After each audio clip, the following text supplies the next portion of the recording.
Assalamualaikum warahmatullahi wabarakatuh. Selamat siang Bapak dan teman-teman semua. Semoga kita semua sehat dan selalu dalam lindungan Allah Subhanahu wa taala.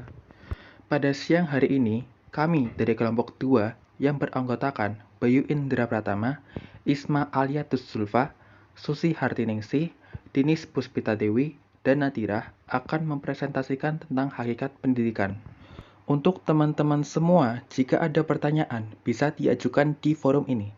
Diskusi kita mulai pada pukul 13.30, kemudian bisa dilanjutkan dengan pertanyaan-pertanyaan yang nantinya akan kami jawab. Untuk pertanyaan sendiri, kami akan membatasi hingga 6 pertanyaan. 1. Pengantar. Pertama, mempelajari pendidikan yaitu secara teori dan praktik. Antara teori dan praktik tidak dapat dipisahkan karena keduanya memiliki hubungan saling melengkapi. Kedua, praktik pendidikan dilaksanakan dalam lingkungan keluarga, di sekolah, di masyarakat, dan dapat dijadikan dalam penyusunan suatu teori pendidikan.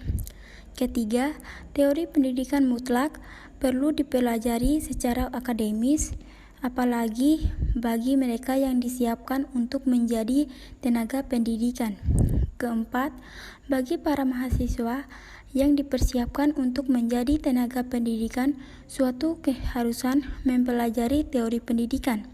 Kelima, bila tidak memahami teori pendidikan, tidak menutup kemungkinan mereka akan menjerumus kepada perbuatan yang tidak waras. Suatu perbuatan yang tidak berencana, tidak tentu arah tujuannya. Manfaat teori pendidikan. A. Memberi arah serta mana tujuan yang akan dicapai. B. Untuk memperkecil kesalahan dalam praktik. Atas dasar teori pendidikan, diketahui mana yang boleh dan mana yang tidak boleh dilakukan. C. Berfungsi sebagai tolak ukur sejauh mana kita TK berhasil melaksanakan tugas dalam pendidikan itu. 2. Konsepsi pendidikan. A. Konsepsi dasar pendidikan. Ada beberapa konsepsi dasar tentang pendidikan. Pertama, pendidikan berlangsung seumur hidup. Kedua, tanggung jawab pendidikan merupakan tanggung jawab bersama. 3. Pendidikan adalah suatu keharusan. B. Pendidikan hanya berlaku bagi manusia. Dalam arti yang luas, pendidikan berisi 3 pengertian, yaitu pendidikan, pengajaran, dan pelatihan. Manfaat perlu dididik atau memperoleh pendidikan. Pertama, manusia dilahirkan dalam keadaan tidak berdaya. 2. Manusia lahir tidak langsung dewasa. 3. Manusia pada hakikatnya adalah makhluk sosial. 4. Manusia dapat dididik dan mendidik dirinya. D. Pendidikan sebagai suatu proses transformasi nilai. Pendidikan pada hakikatnya akan mencakup kegiatan mendidik, mengajar, dan melatih. Kegiatan tersebut kita laksanakan sebagai suatu usaha untuk mentransformasikan nilai-nilai. E. Tujuan pendidikan. Suatu gambaran dari falsafah hidup atau pandangan hidup manusia, baik secara perorangan maupun secara kelompok, bangsa, dan negara. Membicarakan tujuan pendidikan akan menyangkut sistem nilai dan norma-norma dalam suatu konteks kebudayaan, baik dalam mitos kepercayaan dan religi, filsafat, ideologi, dan sebagainya. F. Pendidikan berlangsung sepanjang hayat. Untuk meningkatkan kehidupannya itu, manusia akan selalu berusaha untuk mendapatkan pengalaman-pengalaman baru. Usaha itu dapat kita sebut dengan pendidikan. Oleh karena itu, pendidikan akan berlangsung sepanjang hayat. Yang ketiga, yaitu pengertian pendidikan. Mendidik adalah kata kerja, sedangkan pendidikan adalah kata benda. Kalau kita mendidik, kita melakukan suatu kegiatan atau tindakan. Kegiatan mendidik menunjukkan adanya yang mendidik di satu pihak dan yang dididik di lain pihak. Dengan kata lain, mendidik adalah suatu kegiatan yang mengandung komunikasi antara dua orang manusia atau lebih. Selain itu, pendidikan adalah usaha sadar dan sistematis yang dilakukan oleh orang-orang yang diserai tanggung jawab untuk mempengaruhi peserta didik agar mempunyai sifat dan tabiat sesuai dengan cita-cita pendidikan. Pendidikan adalah bantuan yang diberikan kepada peserta didik dalam pertumbuhan, baik jasmani maupun rohani, untuk mencapai tingkat dewasa secara optimal. Istilah pendidikan dapat dibedakan menjadi dua, yaitu pedagogik dan andragogik. Yang pertama adalah pedagogik, berasal dari bahasa Yunani yaitu paidos yang berarti anak dan gogos yang berarti mendidik. Jadi, pedagogik berarti pendidikan anak atau pendidikan sekolah atau pendidikan formal atau formal education. Yang kedua yaitu andragogik, berasal dari bahasa Yunani yaitu andros yang berarti orang dewasa dan gogos yang berarti mendidik. Jadi, andragogik berarti pendidikan orang dewasa, pendidikan luar sekolah, atau pendidikan non-formal dan formal education. Konsep pendidikan dikemukakan oleh beberapa tokoh. Yang pertama Ki Hajar Dewantoro mengemukakan bahwa pendidikan umumnya berarti daya upaya untuk memajukan tumbuhnya budi pekerti, kekuatan batin, karakter, pikiran, intelek, dan tubuh anak. Yang kedua John Dewey mengemukakan bahwa pendidikan proses yang berupa pengajaran dan bimbingan, bukan paksaan yang terjadi karena adanya interaksi dengan masyarakat. Yang ketiga, Crow and Crow mengemukakan bahwa pendidikan proses yang berisi berbagai macam kegiatan yang cocok bagi individu untuk kehidupan sosialnya dan membantu meneruskan adat dan budaya serta kelembagaan sosial dari generasi ke generasi.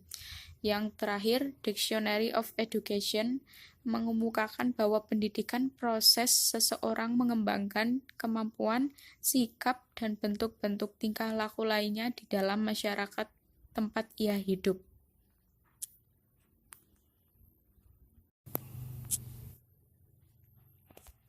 Empat, ilmu pendidikan sebagai ilmu yang bersifat deskriptif normatif. Nilai yang dijunjung tinggi ini dijadikan norma untuk menentukan ciri-ciri manusia yang ingin dicapai melalui praktik pendidikan. Nilai-nilai ini tidak hanya diperoleh hanya dari praktik dan pengalaman mendidik, tetapi secara normatif bersumber dari norma masyarakat, norma filsafat, dan norma pandangan hidup, bahkan juga dari keyakinan agama yang dianut oleh seseorang. Nilai yang dijunjung tinggi dalam pandangan manusia, seseorang atau sesuatu bangsa, itulah yang dijadikan norma atau kriteria untuk mendidik. Dengan demikian, ilmu pendidikan diarahkan kepada perbuatan pendidik yang bertujuan. Tujuan itu ditentukan oleh nilai yang dijunjung tinggi oleh seseorang. Sedangkan nilai itu sendiri merupakan ukuran yang bersifat normatif, maka dapat kita tegaskan bahwa ilmu pendidikan adalah ilmu yang bersifat normatif. 5. Ilmu pendidikan sebagai ilmu yang bersifat teoritis dan praktis pragmatis. Dalam ilmu mendidik teoritis dapat kita bedakan ilmu mendidik teoritis menjadi ilmu mendidik sistematis dan ilmu mendidik historis. Dalam ilmu mendidik teoritis, para cerdik pandai mengatur dan mensistematikan di dalam pikirannya apa yang tersusun sebagai pola pemikiran pendidikan. Jadi, dari praktik-praktik pendidikan disusun pemikiran-pemikiran secara teoritis. Pemikiran teoritis ini disusun dalam suatu sistem pendidikan dan biasanya disebut ilmu mendidik teoritis.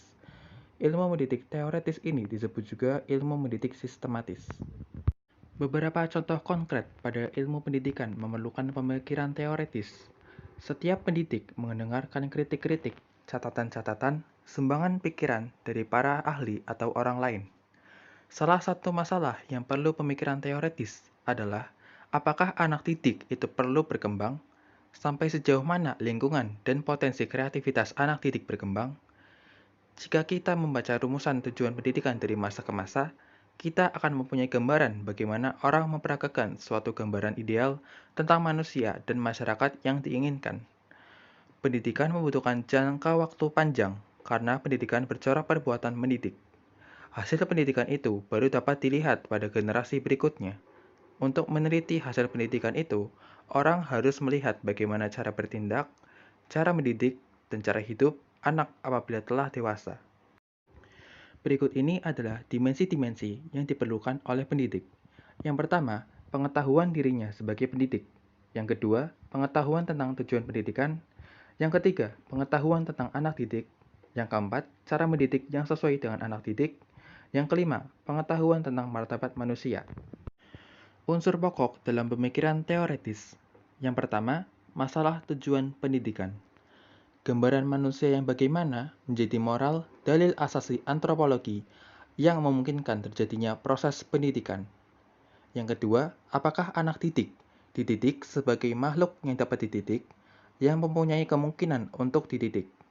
Untuk mewujudkan tujuan itu, maka melalui pendidikan formal di sekolah, didirikan berbagai tingkat sekolah mulai dari taman kanak-kanak sampai perguruan tinggi. Tiap tingkat sekolah mempunyai tujuan tersendiri dalam rangka mencapai tujuan nasional. Demikian presentasi dari kelompok kami. Terima kasih atas perhatiannya. Jika ada kesalahan, mohon dimaafkan. Wassalamualaikum warahmatullahi wabarakatuh.